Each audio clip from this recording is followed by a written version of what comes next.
Welcome, good morning, good afternoon, good evening, wherever you are listening to me from. Thank you for watching all our videos. Thank you for your likes. Thank you for your comments.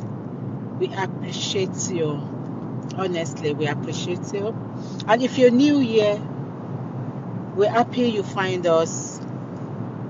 Please do not forget to hit on that notification button. Do not forget to hit on that notification button so that you will not miss out on our next and upcoming videos.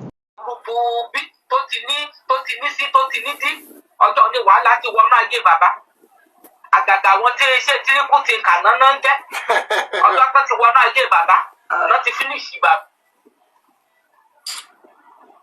Ókè gbogbo àwọn tó gbé bàbá tó gbé bàbá lẹ́yìn àwọn ni bàbá wà padà fẹ́yìn ń géjẹ.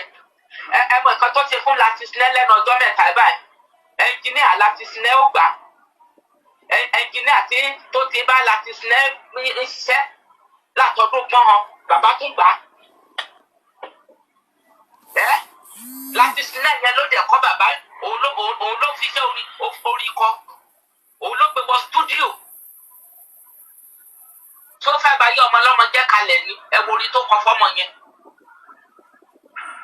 bàbá ló mọ bí tó ti forí kòrùn tiẹ̀ wá o ègbò kí forí burúkú mọ̀ ní òun ló mọ bí tó ti forí kòrùn ẹ̀ ókè nìsí ọmọ wà láyé ẹ̀ ṣàánú ọmọ tún kú tán ẹ̀tún fòkú ẹ̀ ráre ọjọ́ mọ́tò kẹ́ ló mú àwọn tó ìtìná ló lọ sí mọ́ṣúárì tó lọ wò òkú Mohbad wọ́n ní òkú Mohbad rí jàlàjàlà ní mọ́ṣúárì wọ́n kàn dí sínú aṣọ kan síbẹ̀ ni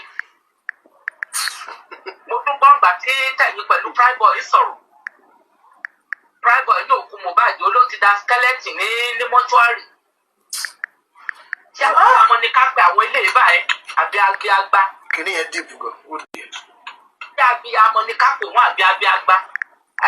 Mo sọ kinní kan lọ́jọ́ kinní àná mo ní bàbá Mohbad mo ló fi kan gúlà ọbẹ̀ gbígbóná ni.